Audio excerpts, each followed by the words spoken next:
106 untuk Bengkuang, pengasahan objek wisata.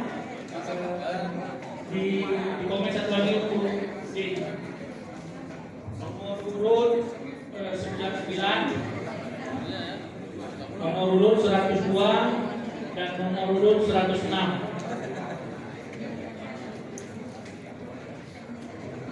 Satu lagi nomor urut 101 di komenkan ada yang bisa ada alokasi penambahan di untuk kecamatan Banda Pusaka. Dari tiga ini Pak Mebo, mana yang kita prioritaskan pertama Pak? Udah Kandis, Serba atau Bengkak? Paksa yang prioritas pertama. Nomor 106. Untuk menuju ke tempat wisata. Prioritas pertama peningkatan pengaspalan jalan lanjutan. Kalau lanjutan itu biasanya Pak, DG-nya udah ada Pak. Itu dana khusus. Kemudian Bukit Panjang tahun lalu DG-nya udah dibuat Pak. Dan itu prioritas. Bukit Panjang 2 kecamatan dengan Ibinta. Berarti prioritas karena baru dengan Majapahit.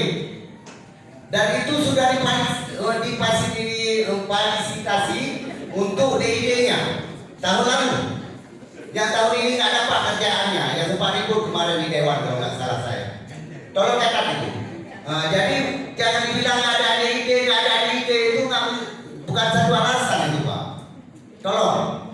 Kalau memang nggak ada DID semua belum buat DID, maka jangan kita buat pengaspalan dulu DID dulu kita terapkan semua. Pakai DID semua kita. Jadi yang mana jalan kita buat DID semua supaya masuk DID. Dan berapa tahun DID itu harus berjalan dan berapa tahun bisa tidak mati gitu. Jangan mati lagi DID-nya, tambah lagi DID-nya, itu aja kerja. Buat tengok drainase, kita mesti banjir ya Pak. Banjir dari yang saya lihat dari desa-desa yang lain itu Pak, hanya sepele Pak. Dulu normalisasi itu Pak sebentar lagi menang ini itu Pak, kemari habis tergerus Pak, miskin rakyat kita Pak. Itu Pak yang kita perhatikan Pak, apa yang kita cerita di ID itu saya nggak nyambung Pak. Udah itu Pak, ini ada fasilitas umum Pak, SMK 1, SMK 2, jalan yang ada, bukan ada buat itu sampah itu itu. Apa kita nggak malu?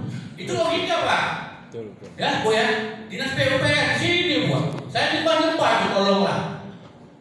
Ya kalau nggak kasih nggak apa-apa. Nanti kalau saya kaya, apa saya beli sendiri Pak. Dan ada ini Pak cukup Pak untuk uang itu. Malu kita Pak. Saya kadang-kadang Pak yang notabene mungkin umur tak tahu lah ini Pak. Kita berasumsi berniat. Semuanya baik Pak. Ada saya menyalahkan siapa-siapa. Tapi tolong Pak. Kita di sini ada fasilitas umum. Itu kantor dinas sosial menengok Pak. Kalau hujan, ini hari bisa kita secoba bisa lewat. Bapak kami Panza dan sebagainya. Besok Pak, jalan kaki kita bukan bisa. Itu tolong ingat Pak, itu fasilitas negara punya Pak. Itu orang susah tuh, kita nanti dari tua. Jadi kita nggak usah bicara jauh-jauh depan ini Pak DD itu bingung saya Pak. Fasilitas ini Pak yang ada ini Pak, Ibu ya. Ibu dinas PUPR Ibu ya. Itu tempatnya blok-blok semua Bu. Apa RTH itu tempat sekolah Pak Ibu itu fasilitas yang dibangun sia-sia semua. Tambah itu apa namanya itu tempat ikan itu sia-sia. Nggak ada gunanya. Itu kebun tengok. Tolonglah Pak dikajian. Kita nggak usah bicara. Saya bukan mengecilkan yang Bapak yang baik-baik yang terhormat. Ya Pak Bapeda ya. Kita tinggal di sini Pak. Saya asli orang sini Pak. Penderitaan aja Pak. Ada sebentar nggak ada angin kan banjir. Identiklah rumah banjir Pak. Kasihan Pak camat saya itu. Saya tegur ya Pak ya. Ya bukan saya sebut beliau nih Pak. Ini banyak juga Pak. Korban Pak. Karena identitas kita apa tiga Pak. Makanya tadi apa Pak? Karena Bapak tadi nggak ada batasan Pak. Saya mau ngomong jangan batasi Pak. Nah kalau Bapak bilang 5 menit saya ikut konsekuen Pak. Yang Bapak batasi saya Pak. Karena kan ini kenyataan Pak. Nah kalau Bapak kasih waktu 5 menit Pak silakan. Kan kasih ada asumsi kita kalau kasih ngomong 5 menit 5 menit. Ini fakta Pak saya cerita bukan anak-anak Pak. Jadi itu aja Pak, jangan terjadi karena bulan Ramadan. Tak ada yang saya menjatuhkan maruah dan hari ini bapak-bapak yang terhormat di depan saya. Itu saja Pak, pada Allah saya menampung pada Bapak Ibu sekalian saya mohon berbanyak maaf. Assalamualaikum warahmatullahi wabarakatuh. Waalaikumsalam warahmatullahi wabarakatuh.